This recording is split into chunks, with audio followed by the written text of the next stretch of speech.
தஞ்சாவூர் மாவட்டம் திருவிடைமருதூர் அருகே மணல் கொள்ளையை தடுக்க சென்ற விவசாயியை தாக்கி மணல் அள்ளிய குழிகளுக்குள் தள்ளி புதைக்க முயன்ற சம்பவம் அதிர்ச்சியை ஏற்படுத்தியுள்ளது. அவரது அலறலால் சத்தம் கேட்டு அவரது மனைவி மற்றும் கிராம மக்கள் வந்ததை தொடர்ந்து மணல் கொள்ளையர்களை அங்கிருந்து தப்பி சென்றனர்.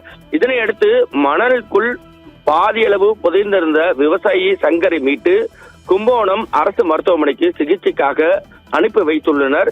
சம்பவம் பெரும் பரபரப்பை ஏற்படுத்தியுள்ளது. திருவிடைமருதூர் தாலுகா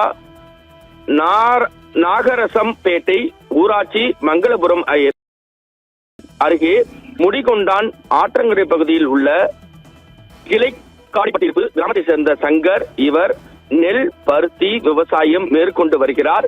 தற்போதைய இவரது வயலில் பருத்தி சாகுபடி செய்துள்ளார். இந்த நிலையில் கிளைக்காட்டு இருப்பு பகுதியில் உள்ள முடிகொண்டான் ஆற்றுப்படுகை பகுதியில் தொடர்ந்து மணல் கொள்ளை நடைபெற்று வருவது குறித்து அந்த கிராமத்தினால் நாச்சியார் கோவில் காவல்துறை, மாவட்ட கனிம வளத்துறை, வருவாய்த்துறை, முதலமைச்சர் தனிப்பிரிவு, கிராம நிர்வாக அலுவலர் என அனைத்து அதிகாரிகளிடமும் புகார் அளித்தும் நடவடிக்கை எடுக்கப்படவில்லை என கூறப்படுகிறது. இந்த நிலையில் சங்கரின் விவசாய நிலத்திற்கு அருகே நாச்சியார் கோவிலை சேர்ந்தவருக்கு சொந்தமான இடத்தில் சுமார் 20 அடி ஆழத்திற்கு மேல் மணல் தோண்டி எடுத்து வந்துள்ளனர்.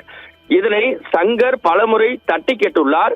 இந்த நிலையில் பாத்தீங்கன்னா இன்று காலை வழக்கம் போல் வயலுக்கு சென்ற சங்கர் தன்னுடைய வயலுக்கு அருகே ஏற்கனவே 20 அடி ஆழத்திற்கு மணல் தோண்டி அள்ளப்பட்ட இடத்தில் மேலும் 10 அடி ஆழத்திற்கு ஜேசிபி மூலம் டிராக்டரில் மணல் அள்ளி கொண்டிருப்பதை பார்த்த சங்கர் அவர்களை தடுத்து நிறுத்தியுள்ளார். அப்போது ஜேசிபி மற்றும் டிராக்டர் ஓட்டுநர், இடத்தின் உரிமையாளர் மற்றும் அவரது மகன் 4 ஆகிய பேர் சேர்ந்து சங்கரை ஜேசிபி எந்திரத்தால் தாக்கி அவர்கள் மணல் அள்ளுவதற்கான தோண்டிய குழிக்குள் தள்ளி பாதி அளவிற்குள் புதைத்துள்ளனர். இந்த சம்பவம் மிகப்பெரிய பரபரப்பை ஏற்படுத்தியுள்ளது. அவரது சத்தம் கேட்டு வயலில் வேலை செய்து கொண்டிருந்த அவரது மனைவி அங்கு கூச்சலிட்டதை தொடர்ந்து கிராம மக்கள் அங்கு ஓடி வந்துள்ளனர். இதனையடுத்து மணல் கொள்ளையில் ஈடுபட்டவர்கள் ஜேசிபி எந்திரம் மற்றும் டிராக்டருடன் அங்கிருந்து தப்பி சென்றுள்ளனர். அதனை தொடர்ந்து பாத்தீங்கன்னா பாதியளவு மண்ணுக்குள் புதைந்திருந்த சங்கரை மீட்கப்பட்டு கும்பகோணம் அரசு மருத்துவமனைக்கு சிகிச்சைக்காக 108 ஆம்புலன்ஸ் மூலம் கொண்டு செல்லப்பட்டுள்ளனர். மணல் கொள்ளையை தடுக்க சென்ற விவசாயியை மண்ணிற்குள் புதைக்க முயன்ற சம்பவம் பேரதிர்ச்சியை ஏற்படுத்தியுள்ளது. மேற்கண்ட சம்பவம் குறித்து கிராம மக்கள் மற்றும் பாதிக்கப்பட்ட விவசாயி சங்கர் அதிர்ச்சியுடன் தற்போது பேட்டியும் அளித்துள்ளார். வணக்கம்.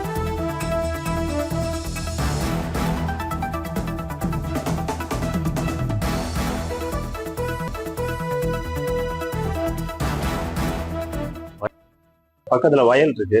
வயல்ல போய் பாக்குறதுக்காக போயிருந்தேன். ஒரு மாசமா மணல் அள்ளிக்கிட்டு இருந்திருக்காரு, எனக்கு தெரியல. நான் எதிர்த்தா போறப்ப ஜேசிபியும் கிட்டாச்சியும் மணல் அள்ளிட்டு இருந்தது.